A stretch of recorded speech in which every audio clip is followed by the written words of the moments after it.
Tripura Government Employees Federation Post Office Nominee organized a press conference at Agartala Congress Bhavan on Friday. Federation President Shanti Ranjan Devnath, former President of the Federation Sushant Sen Chaudhary and others were present. On this day, guests present in the meeting highlighted the topic for their organized press meet.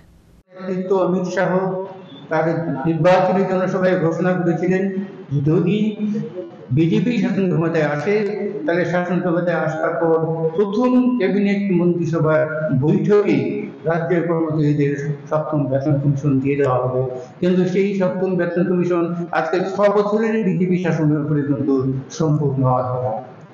যদি কেন্দ্রীয় বেতন দেওয়া হতো তাহলে কেন্দ্রীয় হারে সমস্ত সুযোগ সুবিধা পাওয়া যেত, তাহলে রাজ্যের কর্মচারীরা কেন্দ্রীয় হারে মহার্ঘ ভাতা পেতেন।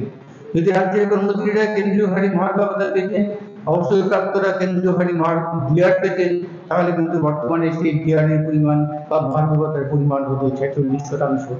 এবং ভারতবর্ষের অধিকাংশ রাজ্যে কিন্তু 46% মহার্ঘ ভাতা দেওয়া হচ্ছে এবং অবসরপ্রাপ্তদের 46% ডিআর দেওয়া হচ্ছে, কিন্তু আমাদের রাজ্যে মাত্র 25% মহার্ঘ ভাতা দেওয়া হচ্ছে।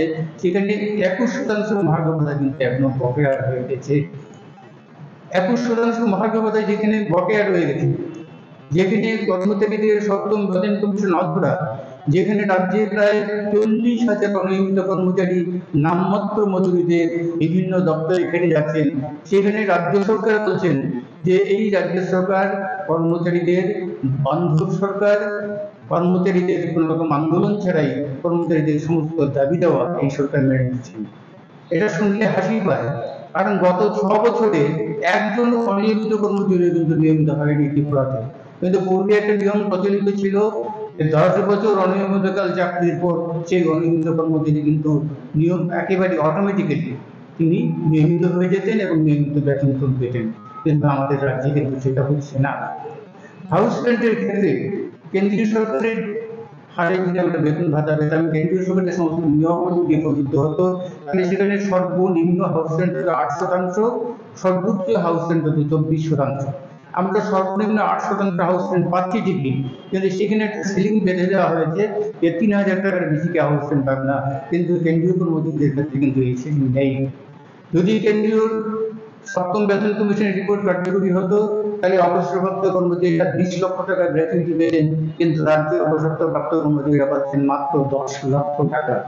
এটা কিন্তু একটা বিশাল রকমের বঞ্চনা, এবং এই বঞ্চনাকে যদি দূর করতে হয় তাহলে শুধুমাত্র কেন্দ্রে নয়, কেন্দ্র এবং রাজ্য উভয় ক্ষেত্রে কিন্তু এই বিজেপি সরকারের অপশাসন প্রয়োজন।